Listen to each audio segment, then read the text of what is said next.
America Afghanistan से withdraw कर चुका है और हम सब इस बात को जानते हैं कि कैसे अमेरिका के विथड्रॉल के बाद वहाँ यूएन डेजिग्नेटेड आतंकवादी संगठन तालिबान ने ऑलमोस्ट पूरे अफगानिस्तान पर कब्जा कर लिया है। इंडिया अभी इस सिचुएशन को अपनी स्ट्रेटजी से देख रहा है ताकि दोनों देशों में पीसफुल रिलेशंस कायम रह सकें। लेकिन इतिहास बड़ी दिलचस्प चीज़ है।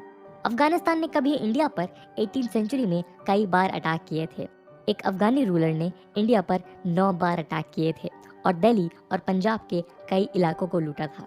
अफगानियों के अटैक्स को उस समय भारत के लिए रोक पाना आसान नहीं था। इसका कारण कहीं ना कहीं अफगानियों की एक पावरफुल आर्मी और पहाड़ी इलाकों पर उनका लड़ाई का तजुर्बा, जो कि हिंदुस्तान के मैदानी इलाकों से काफ़ी मुश्किल था। लेकिन उस समय इन सारे अटैक्स को शेर पंजाब ने न सिर्फ रोका बल्कि अफगानिस्तान के कई इलाकों पर जीत भी दर्ज की और उन्हें इंडियन सब कॉन्टिनेंट में मिलाया। शेर पंजाब, आपने ये शब्द कई बार सुना होगा। शब्द कुछ गानों में भी है, लेकिन क्या आपको पता है कि टाइटल पूरे गर्व के साथ किस महान हस्ती के लिए यूज किया जाता है? उनका नाम है महाराजा रंजीत सिंह। दोस्तों, आज आपको इतिहास के उन पन्नों से रूबरू कराएंगे जिसमें ये बताया गया है कि कैसे महाराजा रंजीत सिंह ने अफगानियों के अटैक्स को इंडिया में होने से न सिर्फ रोका बल्कि अफगानिस्तान के भी कई इलाकों को कुछ बड़ी ही मुश्किल लड़ाइयों के बाद जीत। सबसे पहले हम महाराजा रंजीत सिंह के बारे में जान लेते हैं। 1780 का साल। उस समय सिख 12 समूहों में बटे हुए थे। इन सभी की प्रॉपर कन्फेडरेशन यानी सरकार थी, जिसको मिस्ल कहा जाता था। इन्हीं में से एक मिस्ल सुकेर चखिया के मिसालदार महासिंह और उनकी पत्नी राज कौर थीं, जो कि जिंद, जो अब पाकिस्तान का हिस्सा है, के राजा गाजपत सिंह की बेटी थी। उनके यहाँ 13 नवंबर को रंजीत सिंह का जन्म हुआ था। बचपन में ही स्मॉल पॉक्स बीमारी ने उनसे उनकी बाईं आंख छीन ली, लेकिन इस चीज ने कभी भी उनके साहस और करेज में कोई सेंध नहीं लगाई। इनफैक्ट कदकाठी में भी वो थोड़े छोटे थे। सिख धर्म की धार्मिक शिक्षा और दीक्षा को गुरुमुखी कहते हैं। रंजीत सिंह को गुजरनवाला के बगू सिंह की धर्मशाला में गुरुमुखी के लिए भेजा गया, लेकिन इसमें उनका मन नहीं लगता था। जब वो 12 साल के थे तब उनके पिता और सुकेर चखिया के मिसालदार महासिंह गुजर गए और 13 साल की उम्र में रंजीत सिंह ने उस मिस्ल की कमान संभाली। जब वो 15 साल के थे उनकी शादी कन्हैया मिस्ल के मिसालदार गुरबख्श सिंह कन्हैया और उनकी पत्नी सदा कौर की बेटी मेहताब कौर से करा दी गई थी। कई जगहों पर यह लिखा है कि उनकी एक से ज्यादा शादियां हुई थी, लेकिन एग्जैक्ट नंबर में कई डिस्प्यूट्स हैं। औरंगजेब की डेथ के बाद मुगल अंपायर काफी कमजोर हो चुका था। 10वें गुरु गोविंद सिंह जी ने लोगों को किसी भी धार्मिक टॉर्चर से बचाने के लिए खालसा कम्युनिटी बनाई थी, जो कि योद्धा की तरह काम करती थी। खालसा का मतलब होता है प्योर, शुद्ध, यानी जो भी निर्दोष है और सच्चा है। 1750 के बाद इंडिया का नॉर्थ वेस्ट पार्ट 14 रीजन्स में बढ़ चुका था, जिसमें 12 क्षेत्रों पर सिख मिसालदार उसके सुप्रीम लीडर थे। दोस्तों, उर्दू के शब्द आप का मतलब होता है पानी और पंजाब का मतलब होता है 5 नदियों के पानी वाला क्षेत्र। 5 नदियों में झेलुम, चेनाब, रवि, ब्यास और सतलज है। खालसा वॉरियर्स 12 मिसल एरियाज को रेगुलेट तो करते ही थे, लेकिन इन नदियों से पैदा होने वाला अनाज और बाकी खेतियों से होने वाले रेवेन्यू को लेकर उनमें कुछ लड़ाइयाँ होती रहती थी। महाराजा रंजीत सिंह ने 5 बड़ी मिसल कॉन्फेडरेसीज, जिनमें से एक उनकी अपनी मिसल सुकार चकिया भी थी, और बाकी 4 को यूनाइट किया। बची हुई 7 छोटी मिसल बाद में रंजीत सिंह के साथ अफगान्स के अगेंस्ट यूनाइटेड हो गई। अफगानिस्तान कभी इंडिया का ही एक हिस्सा था, जिसे गांधार कहा जाता था। उसे अब कांधार कहा जाता है, जो कि काबुल के बाद अफगानिस्तान का दूसरा सबसे बड़ा शहर है। इंडिया और पर्शिया में कभी एक दूसरे पर अटैक नहीं किया था, लेकिन नादिर शाह के रूलर बनने के बाद ये बदल गया। 1738 में नादिर शाह ने कांधार पर अटैक कर उसे अपने कब्जे में ले लिया और फिर इंडिया पर अटैक किया। मुगल अंपायर औरंगजेब के मरने के बाद बहुत कमज़ोर हो चुका था, जिसका नादिर शाह ने अपनी लूट में फ़ायदा उठाया। 1739 तक आते आते पहले पेशावर, फिर करनाल और फिर दिल्ली पर नादिर शाह ने कब्जा जमा कर काफ़ी लूटपाट की। आप उसकी लूट का अंदाज़ा इस बात से लगा सकते हैं कि उसने पर्शिया वापस पहुंचकर 3 साल तक के लिए वहाँ पर सारे टैक्स माफ़ कर दिए थे। दोस्तों, अफगानिस्तानियों का पहला इन्वेजन नादिर शाह के बाद के बने सुल्तान अहमद शाह दुर्रानी ने किया था। 1748 में दुर्रानी ने लाहौर को कब्जे में लिया और फिर एक गवर्नर को अपॉइंट करके फिर से वापस इंडिया में लूट करने के लिए आगे बढ़ा। सिखों ने लाहौर को रिकैप्चर तो किया, लेकिन फिर बाद में वापस अफगानियों से हार गए। 1757 में उसके बेटे तिमूर ने इन्वेजन की कोशिश की, पर बैटल ऑफ अमृतसर में उसे हार का सामना करना पड़ा और उसके बाद फरवरी 1758 तक सिखों ने लाहौर के गवर्नर जहां खान को हराकर लाहौर को वापस पा लिया। 1766 में दुर्रानी ने फिर से भारत पर अटैक किया, लेकिन इस बार बिना किसी लड़ाई के लाहौर पर विक्ट्री हासिल कर ली और उसके बाद दुर्रानी ने अमृतसर की तरफ रुख किया और बहुत ज़्यादा कत्लेआम मचाया। हालांकि दुर्रानी की फौज को कई दिनों से पगार या मेहनताना ना मिलने के कारण उसकी अपनी आर्मी में बगावत ना शुरू हो जाए, इस कारण उसने सेना को पीछे खींच लिया।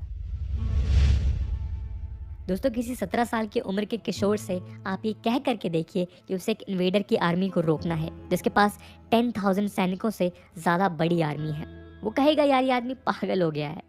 रणजीत सिंह उस वक्त सिर्फ 17 साल के थे जब उन्होंने जमान शाह की अप्रोक्स 12,000 की आर्मी को हराया था। उस वक्त वो सिर्फ अपनी ही मिस्ल के सरदार थे।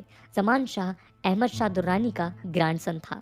शाह ने उसी साल फिर से पंजाब के रीजन पर अटैक किया और फिर से अमृतसर में उसे रणजीत सिंह से हार का सामना करना पड़ा। अगले ही साल यानी 1798 में जमान ने फिर से तीसरी बार अटैक किया, लेकिन अब की बार रणजीत सिंह ने उससे अपनी टेरिटरी में आने दिया और फिर फूड, ग्रेन और क्रॉप्स के सारे रास्ते बंद कर दिए, यानी टोटल ब्लॉकेड। शाह की आर्मी में इस बात काफ़ी गुस्सा था कि अभी रणजीत सिंह से 2 बार जंग हम हार चुके हैं और इसी साल फिर से लड़ाई कर रहे हैं और अब ये ब्लॉकेड। हार कर अफगान आर्मी को वापस लौटना पड़ा। जमान शाह से इन लड़ाइयों ने रणजीत सिंह का कद और भी बड़ा कर दिया। हालांकि इन लड़ाइयों में रंजीत सिंह की मदर इन लॉ सदा कौर, जो कि दूसरी सबसे बड़ी मिस्ल कन्हैया मिस्ल की हेड थी, उनका भी एक इम्पॉर्टेंट कंट्रीब्यूशन था। रंजीत सिंह और सदा कौर को थोड़ा अंदाज़ा था कि शायद अभी अफगानिस्तानियों से और भी जंग लड़नी पड़ेगी और उसके लिए सिखों की पूरी 12 मिस्ल का यूनाइटेड होना बेहद ज़रूरी है, और जिसमें वो कामयाब भी हुए। 1799 में तकरीबन 25,000 खालसा आर्मी को वहाँ की 5 मिसलों में जोड़ने के बाद रंजीत सिंह को उन सारी मिसलों का राजा चुन लिया गया। 1800 में जम्मू के भी कॉन्फेडरेसी ने रंजीत सिंह के राज्य में खुद को मिला लिया। 1802 में उन्होंने भंगी मिसल को पंजाब में जोड़कर हरमिंदर साहब, जो कि अमृतसर में है, उसे रिनोवेट कराने का फैसला किया। हरमिंदर साहब, जो कि हम गोल्डन टेम्पल के नाम से भी जानते हैं। 1806 में रंजीत सिंह ने ब्रिटिश आर्मी के साथ एक संधि करी कि सतलज नदी के बाद सिख आगे नहीं बढ़ेंगे और सतलज नदी के नॉर्थ में ब्रिटेन आर्मी नहीं एंटर करेगी। वह रंजीत सिंह की आर्मी के कमांडर इन चीफ थे और बहुत ही कमाल के आर्मी स्ट्रेटजिस्ट थे, जिन्होंने 1807 के बैटल ऑफ कसूर में सिख आर्मी को लीड किया और अफगानों के लीडर कुतुबुद्दीन को हराया था और उसके बाद कसूर के इलाके को सिख आर्मी में जोड़ा। यह अफगानिस्तानियों के खिलाफ सिखों की पहली बड़ी जीत थी। अफगानियों के खिलाफ अगली इंपॉर्टेंट लड़ाई एटॉक में हुई, जो आज पाकिस्तान में पड़ता है। 1811 से लेकर 1812 के बीच में रंजीत सिंह के भिम्बर, रजौरी और कुल्लू की रियासतों को सिख आर्मी में मिलाया था ताकि वो कश्मीर पर चढ़ाई कर सके। अहमद शाह दुर्रानी के ग्रैंडसन महमूद शाह दुर्रानी के ऑर्डर पर उस समय के काबुल के वजीर फतेह खान ने भी कश्मीर को लूटने की योजना बना रखी थी, लेकिन फतेह खान जानता था कि सिखों को अपने अगेंस्ट करके वो विक्ट्री हासिल नहीं कर पाएगा, तो इसलिए उसने सिख के साथ एक ट्रीटी की कि कश्मीर का 1/3 हिस्सा सिख लेंगे। फतेह खान और रंजीत सिंह के कमांडर जोत सिंह खालसा ने कश्मीर को जीत भी लिया, लेकिन फिर फतेह खान ने ट्रीटी से धोखा किया, जिसके बाद एटॉक में दुर्रानी आर्मी और खालसा आर्मी के बीच लड़ाई हुई।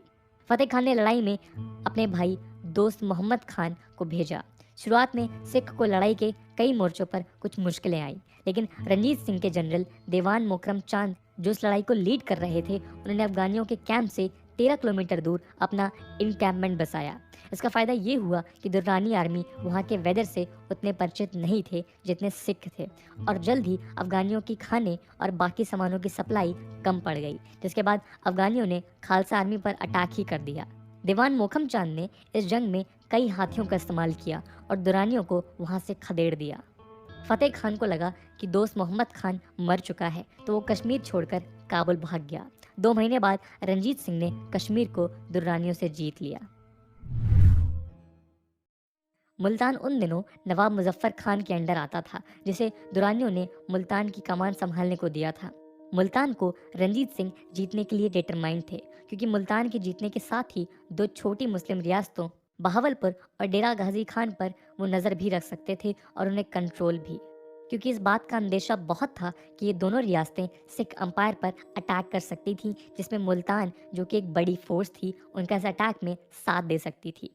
दूसरा, मुल्तान को जीतने से लाहौर दरबार यानी पंजाब अंपायर को भी इकोनॉमिकली फ़ायदा पहुंचता, क्योंकि मुल्तान की ज़मीन भी उपजाऊ थी और मुल्तान चेनब नदी के ही किनारे बसा हुआ है, जो कि सिखों के लिए एक इम्पॉर्टेंट नदी भी थी।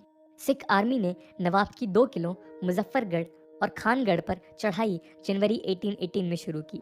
सिख आर्मी ने शुरू में तो सिटी पूरा कब्जा कर लिया था, लेकिन किले में घुसने के लिए उन्हें थोड़े और गोले बारूद की जरूरत थी, जो सिख अंपायर की राजधानी लाहौर से आई। जी हाँ, रंजीत सिंह ने लाहौर को सिख साम्राज्य की राजधानी बनाया था। लाहौर से आई बिगर स्ट्रेंथ की टॉप और आर्टिलरी से दोनों किलों पर जीत हासिल कर ली गई। ये रंजीत सिंह की अफगानियों के खिलाफ एक और बड़ी जीत थी।